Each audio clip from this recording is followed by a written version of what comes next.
उत्तर प्रदेश के रायबरेली से बड़ी खबर आपको बता रहे हैं, जहां किसानों की समस्याओं को लेकर सपा का प्रदर्शन। बिजली, पानी और खाद की किल्लत को लेकर सपा ने किया जोरदार प्रदर्शन। सपा जिला अध्यक्ष वीरेंद्र यादव की अगुवाई में हुआ प्रदर्शन। सपा एमएलए श्याम सुंदर भारती समेत सैकड़ों की संख्या में कार्यकर्ता प्रदर्शन में रहे मौजूद।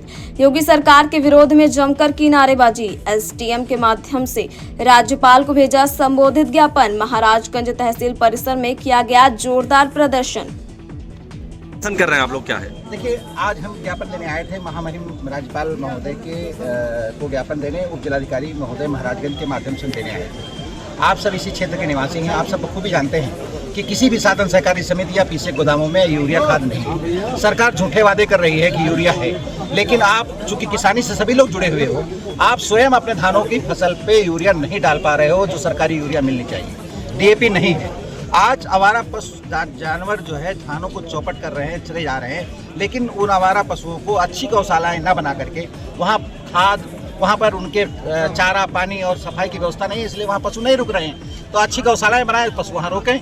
वो पशु फसल तो चरी रहे हैं, रोड पर आकर के रोज तमाम दुर्घटनाएं कर रहे हैं। तमाम लोग, हमारे लोग उन दुर्घटनाओं में मारे गए हैं, लेकिन सरकार चेत नहीं रही। बार बार 8 वर्ष से जब से भारतीय जनता पार्टी योगी आदित्यनाथ की सरकार उत्तर प्रदेश बनी है, तब से किसानों की दुर्दशा है। किसान अपनी जीविका का संकट झेल रहा है। इसी तरह से आपके क्षेत्र में, चूंकि तराई क्षेत्र है, तमाम आपके यहाँ ड्रेनें हैं, नाले हैं, लेकिन सत्ता पक्ष के लोगों द्वारा उन नालाओं की सफाई दिखा दी गई है और ठेकेदार उनका पेमेंट करा लिए हैं सत्ता पक्ष के लोगों के द्वारा उनके इशारे पर, लेकिन नाला साफ नहीं हुए। किसान जैसा का तैसा है। आज भी तमाम महाराजगंज से जुड़े हुए जितने नाले हैं, महाराजगंज ट्रेन से जुड़े हुए सारे नाले चौक हैं। आप जान लीजिए, आप देखते होंगे कि नालाओं की वजह से धान जलमग्न है, धान गल रहा है। चूँकि अत्यधिक वर्षा भी हुई है, इस वजह से और समस्या है। तो हमारा यही कहना है कि किसानों को बचा ले, और हम लोग चूँकि खेती किसानी के लोग हैं और हमारी पार्टी सदैव किसानों का हित चाहिए। जब जब हमारी सरकारें रही हैं, चाहे वो नेताजी के मुख्यमंत्री काल रहा हो, चाहे आदरणीय राष्ट्रीय अध्यक्ष माननीय श्री अखिलेश यादव जी का शासनकाल रहा हो, किसानों को कभी खाद के लिए नहीं देखना पड़ा। कहीं हर सोसाइटी में खाद थी, कहीं भी कोई नाला चौक नहीं था, पर्याप्त बिजली व्यवस्था थी। आज उपभोक्ताओं को एक समस्या और है, जो आपके घरेलू उपभोक्ता हैं बिजली वाले, आप देखिए उनमें स्मार्ट मीटर लगे, बढ़ करके रीडिंगें आ रही, और निकम्मे बिजली कर्मचारियों की वजह से उपभोक्ता जो है वो आर्थिक शोषण का शिकार हो रहा है।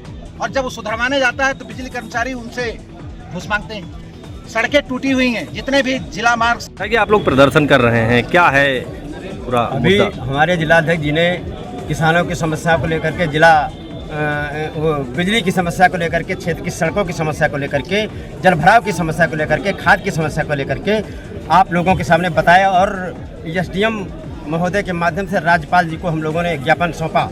और आप एक ज्वलंत उदाहरण आपको मैं बताऊं, महाराजगंज तहसील के नज़दीक है, कैर गांव के पास महाराजगंज और इन्हौना मार्ग पर पुल कितने दिन से बन रहा है, लेकिन सरकार की नाकामी से, उनके चहेते ठेकेदारों की को घूस के माध्यम से रिश्वतखोरी के लिए इस हमारे क्षेत्र की जनता को कितना आवागमन में जो है परेशानी पड़ रही है। ऐसी सड़कों से बड़े बड़े वाहन गुजर रहे हैं, जो ग्रामीण मार्ग हैं वो भी ध्वस्त हो जा रहे हैं, सिर्फ और सिर्फ कारण इस सरकार का जो है बिल्कुल जो इसके माध्यम से ठेकेदार जो सरकारी हैं वो रिश्वत के माध्यम से काम करते हैं। और आपको मैं बताऊं, मूंग ताल, हंसवा ताल, ये हमारा जो तहसील महाराजगंज है, ये धान का कटोरा है। इसमें बड़े पैमाने पर जिले और प्रदेश में धान होता है, लेकिन सरकार की नाकामी से यहाँ हमारे लोगों के हजारों एकड़ जमीन, हमारे क्षेत्र के किसानों की हजारों एकड़ जमीन जो है डूब गई है। और हम समाजवादी पार्टी के लोग जो किसानों की लड़ाई लड़ते हैं, हम सरकार से चाहते हैं, एसडीएम के महोदय के माध्यम से, और जिला अधिकारी, एसडीएम, जितने तहसील के कर्मचारी हैं, उनसे चाहते हैं कि हमारे क्षेत्र के सभी किसानों को जितने खेती डूबी है उसका मुआवजा दिया जाए। हम यही मांग करने आए हैं और हमारे लोग यही मांग करने आए हैं यहाँ पर। Thank you.